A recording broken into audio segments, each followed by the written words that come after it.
أغلب الوقت بنبقى مشغولين وما عندناش وقت كتير نقضيه في المطبخ، ونبقى عايزين نعمل حاجة كده تكون سريعة وما تاخدش وقت كتير ولا وقفة كتير، خصوصا في الصيف. عشان كده وصفتنا النهاردة في أقل من نص ساعة هتكوني حطاها في الفرن. عشان نعملها هنحتاج نص كوباية من الزبدة الطرية، لما ندوس عليها نقدر نفردها بالشكل ده. وهنضيف عليها كوباية إلا ربع من السكر البودرة. طبعا أنا معايراها بالكوباية المعيارية اللي هي سعة 236 مللي.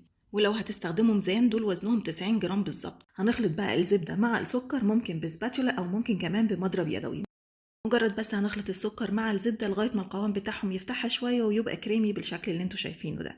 الخطوة دي بتاخد تقريبا دقيقة دقيقتين بالكتير. بعد كده هنضيف عليهم ربع كوباية من الزيت، يعني 50 جرام. هنقلبهم برضو كويس مع بعض كده أقل من نص دقيقة. وبعد كده هنضيف عليهم المكون التاني وهي بيضة. بيضة تكون بدرجة حرارة الغرفة. وهنضيف عليهم نص معلقة صغيرة من الفانيليا. وهنقلبهم كويس لغاية ما المكونات تمتزج مع بعض كويس جدا.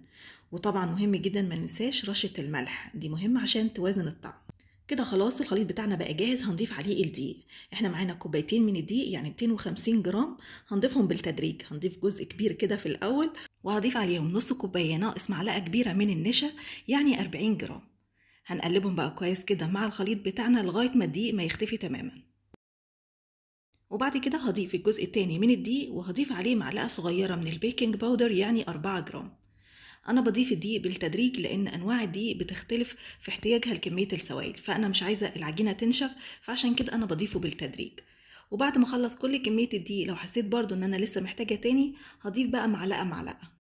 انا هنا كنت ضفت كل كمية الدقيق اللي هي الكوبايتين، وحسيت ان العجينة لسه ملزقة حاجة بسيطة فضفت عليها معلقة كبيرة تاني ولميتها بايدي بالشكل ده. كده انا اجمالي كمية الدقيق اللي استخدمتها 265 جرام. طبعا انتوا مش شرط هتستخدموا كل الكمية دي، انتوا ابدأوا بال 250 جرام اللي هي الكوبايتين وضيفيهم بالتدريج زي ما انا عملت بالظبط. احنا مش عايزين الدقيق يزيد فالعجينة تنشف وتشقق معانا جامد. كده العجينة بقت جاهزة، هنبدأ بقى التشكيل. أنا جبت صاج حاطة فيه ورقة زبدة، مش شرط ورقة زبدة، ممكن تستخدمه على طول كده، هو مش هيحتاج كمان إنه يدهن عشان العجينة فيها كمية مادة دهنية كويسة. هناخد حتة من العجينة حوالي 15 أو 20 جرام ونكورها كده ما بين إيدينا ونبططها بكف إيدينا عشان ما تشققش جامد. هي هيبقى فيها تشقيقة على الأطراف، ده عادي جدا مفيش مشكلة.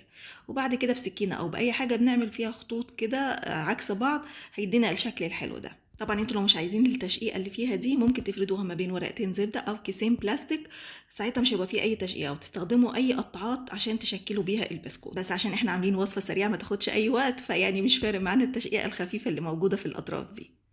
وشايفين بقى احنا بنشكلها ازاي، يعني سهله جدا ومش بتاخد اي وقت. المقدار ده ممكن يعمل معاكم لغايه 50 بسكوته، بس انا عشان عاملاه كبير شويه فعمل معايا حوالي 32 بسكوته. بعد ما نخلص التشكيل بندخله فرن نكون مسخنينها من قبل كده في الرف الوسطاني، تكون سخنه على 180، بياخد تقريبا حوالي 20 دقيقه، اكتر شويه او اقل شويه حسب الفرن. لو في مروحه نشغلها عشان ده بيوزع الحراره كويس قوي. وممكن في الاخر نفتح الشوايه لو عايزين هتاخد لون من فوق. ده كده انا ما فتحتش عليه الشوايه، واخد لون من تحت ومن الجناب شويه. لكن لما زودت عليه الوقت شويه وفتحت الشوايه بقى اللون التاني اللي انتوا شايفينه ده. طبعا انتوا تقدروا تسووه يعني حسب ما انتوا تحبوا، حسب ذوقكم. اول ما بنخرجه من الفرن بنسيبه بس يهدى كده حوالي 5 دقايق، وبعد كده نقدر ان احنا ناكله. شايفين شكله من جوه باين ازاي ان هو هش قوي، مش مكتوم بجد، يعني بيدوب دوبان.